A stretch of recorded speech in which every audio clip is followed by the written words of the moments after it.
today, just outside. I'm having Japanese food. I wanted to try this restaurant. It's spelled Haku, Haku. It's rooftop IFC, which is the place I always stop by. Um, so I thought I'd just try this restaurant. It's basically it's omakase, kind of, basically like a sushi bar. They pick what you eat. Lunch menu today, so I have a little makeup on my face today, but not too much. Just looks very, always looks too much because it's facing the windows. I really like my outfit today. Only from Zara. The belt is I think the belt is Zadig. The belt is the only thing. The nice thing I have on Zara's super nice. The nicest thing I have on Zara. And then my Stuart Weitzman booties, and that's about it. This is a little bit something going on here. And it's just kind of a really disorganized day. I went to talk to my doctor, who I always love, and I told her, it's still going on. The people talking outside the house, we can't identify them because I hear their voices, but they don't come up to us and introduce themselves. So I don't know the names of the people who are talking outside. I don't know where they're from, who they are, but they mostly speak Cantonese, Cantonese Chinese. That's all we know. But I thought they had a bedtime. And I thought they had a bedtime, but they started talking late at night, so I thought maybe there's something going on because I thought they go to bed at night, and it's kind of weird if they don't go to bed at night and they keep talking. I mean, they shouldn't be talking outside my door in the first place. So, of course the doctor says her same old opinion, which is there are no people talking outside. You see, it's just the voices in your head. You're living away from the country. You're living out in Asia, in Hong Kong, very far from New York. So maybe you've developed certain types of feelings. Of course, you need to get better before you move anywhere. You need to stay here and get better first. But there's just, something that's kind of off balance or something going on out there. She said, I never did anything bad to hurt anybody, but, imagination happens to everybody. So she said maybe I was just being too creative, and so I'm a very creative person. So maybe the voices I'm hearing outside are from my creativity. It's just something that you need to take something to get better. It's, everybody sees a shrink. Everybody sees a shrink nowadays. I have my doctor who helps me treat this disease. But, things aren't getting better. So it doesn't make sense to plan holidays and vacations right now because the things you never identify them. You don't bear with them for even one moment of one day in any moment of your life. These don't exist. They didn't exist before. They never will. They never do. It's just an aspect in your imagination. I think it's because I'm very creative. But I don't know. It could be for any reason, and the disease has to be treated before you can do normal things and have lots of fun again. So, I'm just out, for a quick lunch. I can't, I don't have a good time. When I go out, you hear noises. They're very annoying. They don't say anything that will change your mind. They just annoy you. I have depression. I miss all my friends who I don't get to see. I don't want my friends to be infected with COVID.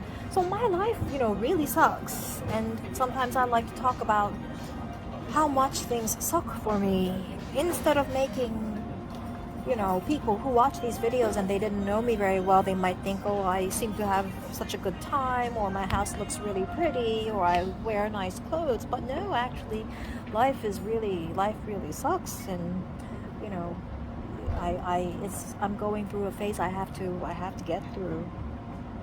Yeah, my skin is looking real good with the new Clarins cream I've been talking about, the new one. Thank you. But it's just that when I put on any makeup, then it's like there's a line. There isn't. See, nothing up here. So, but just the sun is very strong. Cause see here, yeah. This is the restaurant. I've only had the appetizers. They taste very good, but it's very strong sunlight. I look older than I actually do. than the age I know I am. But yeah, so I had a long talk already with my doctor today. But yeah, I took a nice photo because I like my outfit today. And that's it.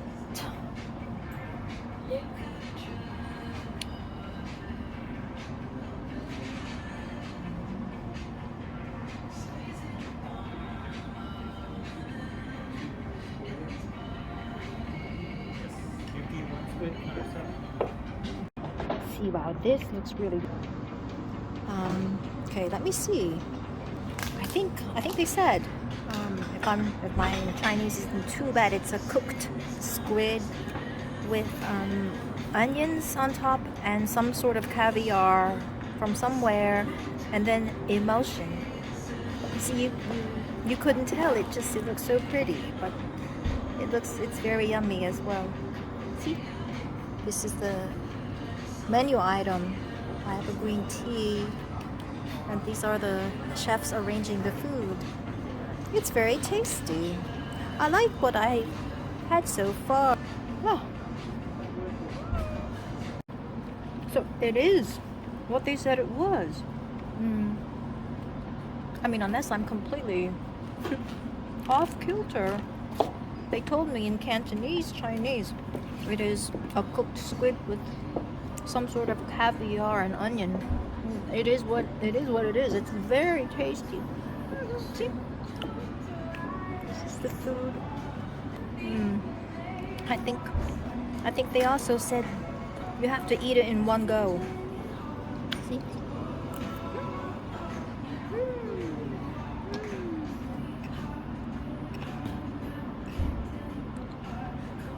Tasty. You know, life is very sad though. I haven't been to a restaurant for half a year now. This is the first restaurant I've visited in 6 months. That's how pathetic my life is. So, yeah. But I thought I wanted to share this with my friends. Okay.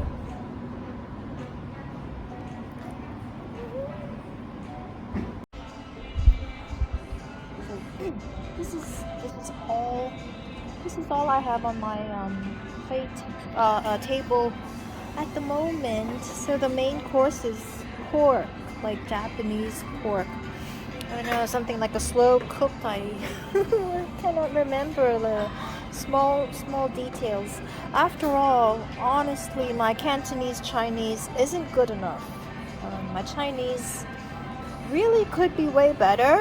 So, you know, I like speaking the completely 100% American English that I do speak. So, yeah. But, well, my lunch looks very delicious. I just wanted to show this for a moment. There's really nothing on my mind at the moment, except for the fact that I don't really know quite where to place I don't know where to put my Christmas tree for this year. And I was just telling my doctor this morning, Christmas is pretty pathetic for me until my life returns to normal, because I'm sort of spending it alone. which is very sad because Christmas should be spent with lots of friends and hosting parties and stuff. And if I don't decorate my house, even though I'm all alone, I might get even more depressed. So I thought, no, I should put up the tree, just take one little picture, a little bit pretty, but not too much, just so all my friends, know, like, I'm still around, everybody still misses me. So there's something to look forward to, like a big reunion. Without the noises talking outside, which none of us can identify. So until that one fine day, I sort of try to keep things nice. The windows are not big in that house, which is what makes me get out of the house more often. Except the sunlight is the sun is very strong when when I go outside. The sun is a little strong for my taste. that's the issue we're thinking about at the moment. Kind of, that's what I'm trying to decide. I'm in the same apartment I was last year, but on a different floor. It's the way my parents work. It's the way it works for them. They just tell me, in 2 months we are going to take over this new place. That's where you have to move. If you like a mover, then choose your mover to help you move. Otherwise, we can recommend you one. And I just pack my things and I go. They chose the place for me to live. They chose the rent. They negotiated the price of the place, and without any preparation, just on the last minute notice, I have 1 month or 2 months. My parents give me 1 month, or they say they give me 2 months, and that's it. I have no preparation time.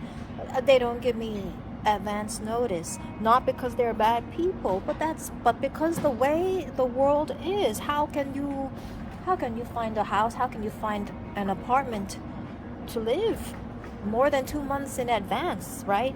In big cities like New York, even here in Hong Kong, a smaller city, but still quite big, out in Asia.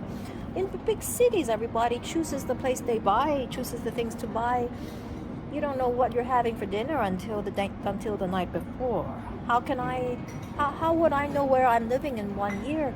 How would I know what I'm buying in the supermarket in a week? I don't know what I'm having for lunch tomorrow, So I guess, I don't know, maybe not every kid is easy to handle with the parents, but since I was a child, my parents choose for me where to go, and then I just work towards it.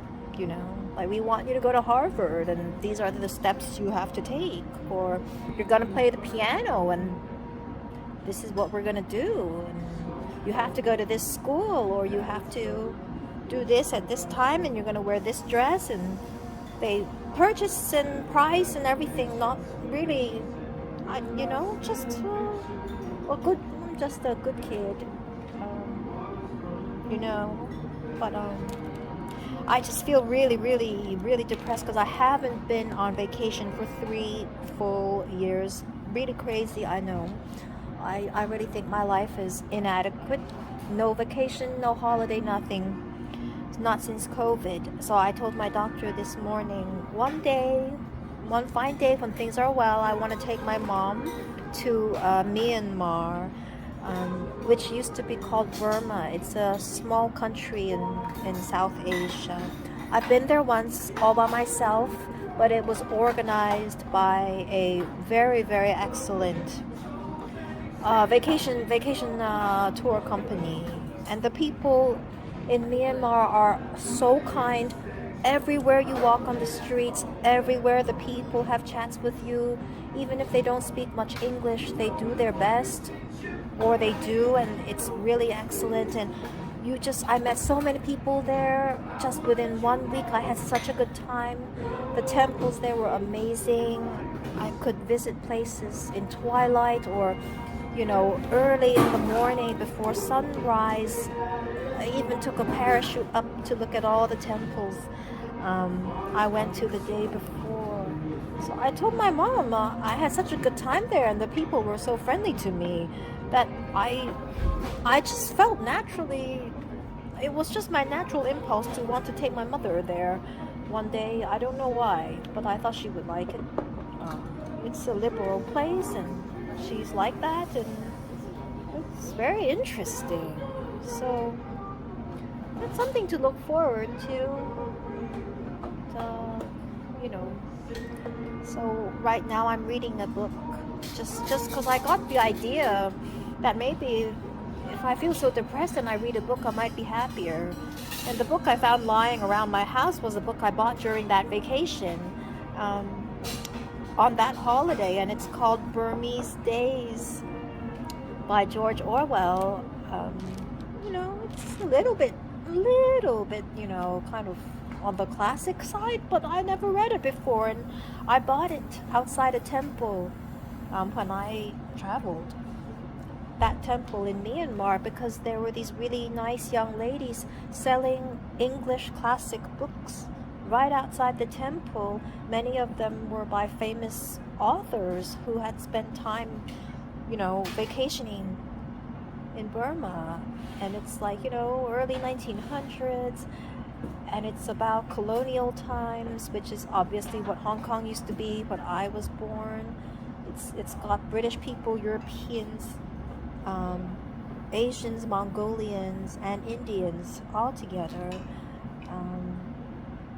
It's fun. It's just a fun read. I'm like 2 or 3 chapters in, but sometimes I get up early in the morning and there's just no reason to get out of bed because I have no job, I don't work, I do nothing, and it's a little too depressing to walk out. So I thought, then I just stay in bed and read a few chapters.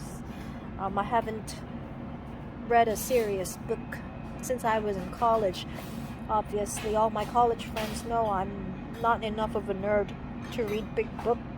I like to read poems because I have really low attention. I can't read more than a couple pages every few minutes. Sometimes I even thought I have some, like a, not the retarded problem, but like the, what do you call it? Not the ADHD problem, but just after high school and I got into Harvard, I realized I really couldn't read a book for more than, I can't read a book for more than a half hour, and I really feel like I have a headache. That's the issue. That's why at Harvard, although I did okay, well, I already got in, so I thought, no need to study too hard anymore. But I studied more poems than books at Harvard because I had a headache after, I have a headache after I read a book. If it's very thick, after 30 minutes, I got a headache. I have a headache. I need to go and, no, I don't have a headache right now. But if I read a book for more than 30 minutes, I have a headache and I need to take a break and do something. I didn't have that problem playing the piano before. Now I do. Now after 45 minutes, 10 years ago, I started having a headache after playing piano for 55 minutes. I could never go into the practice into the hour. I didn't have these problems as a kid. Now I have a headache after I play for 45 minutes, so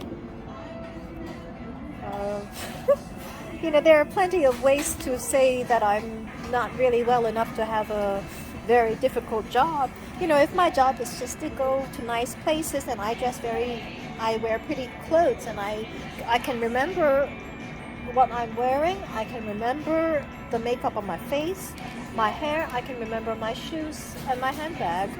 I can remember the restaurant name, and of course I never forget the names of my friends. So as long as everything is together, my hands and feet are always in the right place, and I'm nice. I'm a nice person. Then that's really not much more. There's not much more expected of me. When my parents choose my apartment, because they pay for the rent, I don't have a job to pay. They pay, or they find me things to do, and they pay for my house. Wherever they choose, I make the place look nice. And one day I can move back to the States where a lot of my friends are. And if I have my only sort of goal in life is to have a nice New York apartment. Not really even, I'm not even thinking they'll get me a duplex or something. Unless I have a roommate to live with. Just a 1-floor New York apartment. Not really fancy, but not very big, not fancy, and just a couple of rooms, and that's it. That's all, when I make it look nice, and there's a Starbucks around the corner. I don't know. Personally, I like Central Park South, but they're more like west or east. I don't know. So that's it. I don't have special ambitions in life. I have a lot of friends because I'm very nice. But having lots of friends doesn't make me more or less offensive, It's not about how many friends a person has. It's about how offensive that person is. Because you could have somebody who's very offensive, and they're not very environmental, they're not green, they don't have a lot of friends.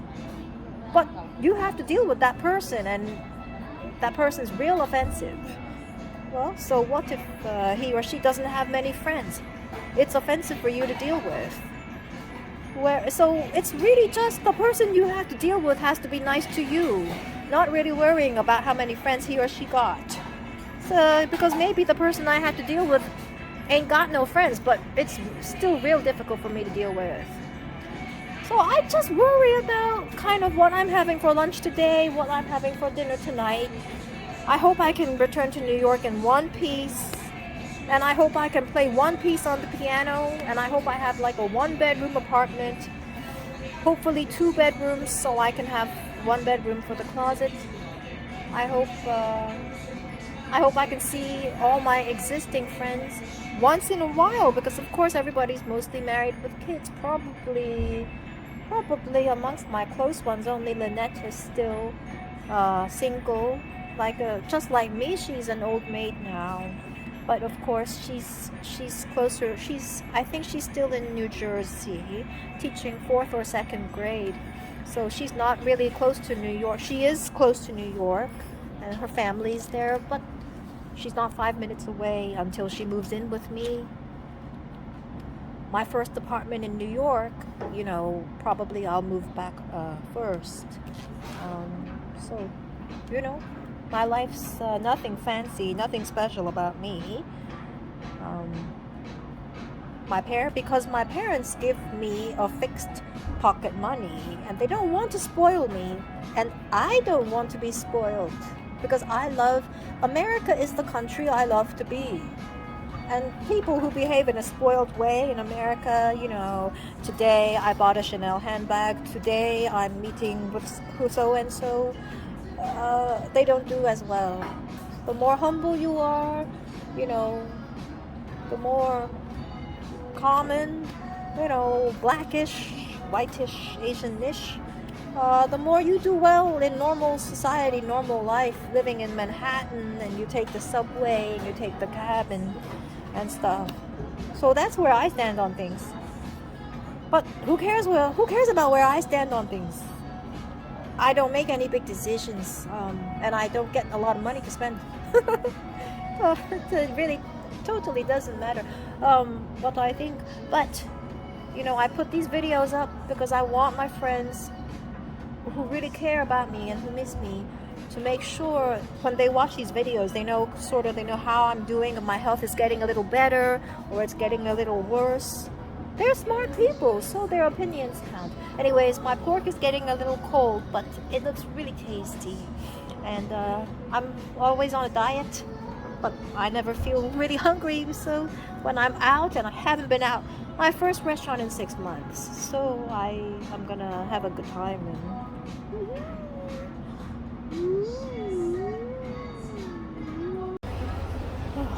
So as I mentioned, I wasn't a smoker before, um, but I do sometimes now. Anyways, oh, this is my Alice and Olivia jacket, and I pair it with this outfit, like this, and down here, my Stuart Weitzman booties. This is Zara. I think this is Zara. Anyways, yeah, I was saying, so I'm done with the lunch now, and yeah, I mean, I feel a little bit better outside, with this, in this weather. If it's cold weather outside, I have like a biker jacket on or whatever, then I do feel I feel better outside. I feel better outside. My makeup looks more light. I don't look like I have heavy makeup. Even just a tiny bit of concealer I put on my face this morning, and it looks too much on my face. So, anyways, yeah, I feel better outside. It's something. Maybe, I don't know. If you want to get out of a bad situation, it feels better elsewhere, then that's okay. It's good. So yeah, I'm feeling better. Still just outside the restaurant, but yeah, it's nice like this. But it's only a couple of months a year, in an Asian city that you really feel comfortable. And there's too many voices outside the house, which we can identify. Probably that's turned me into a smoker, which I wasn't before. So it's not healthy out here. I didn't take those drugs from the shrink before the voices started talking outside my house. So it's not so healthy here. And I'm proud to be a U.S. citizen. I feel safe that even out here in Asia, there's the American consulate. So when I need things, like when I update my passport, lost or stolen, or like I want to get forms, signed with a lawyer. Like I want to get something notarized, whatever that means. Notarized. You want to notarize something? Apparently, it means you get a lawyer to say it's you. All that stuff. Living out in Asia, when I don't feel I'm at home because I'm not back home in the States. There's a consulate that does this, but it's just for U.S. citizens. So I'm very happy. I'm very happy that my parents chose the right country for me. But of course, it's still nothing beats actually being back home. So if you feel really great away from home, and you should be home, it's okay that you don't feel so great, but it's only for a while, So yeah. Well, yeah, I mean, it's really stupid, those people who out there, who think you will accept the noises you never know, and the noises that you never knew, you will accept them in exchange for a few moments of peace. You know, not only is that untrue, that is simply nonsense. It is complete stupidity. I mean, these people are not tripping on acid when they say these silly things. They're like, they must be smoking crack. But there are very, very few of these people in the United States of America. Thank God for that. Safety in number, safety in the people who make good judgments, who are sensible, who matter in business, society, and culture. You know, it's not about filing papers. It's not about just filing papers and doing the procedure, the process, you know. It's about having sensible judgment, good medication. You know, I like the US because it's got good health care, good culture, art, music. My friends are all in, you know, law, medicine, technology, business, all forms of business. The people who make good decisions and who work hard, not just the paper pushers. We don't want paper pushers. We don't want just book nerds. You know, it's not about crunching the numbers, reading the book for a whole hour. You know, you can read a document for hours and hours without getting a headache, but you're not making the right judgments. You have no sense of where things are. Everything you predict is wrong. I mean, the shamans in South America make better predictions about things than, you know, people outside of the country. You know, it's just American people have very good common sense. American people are sensible. So I'm looking forward to go home. But yeah, I feel better. I feel better. I feel better outside. So that's, I guess, yeah. I'm gonna go run some errands and go home now.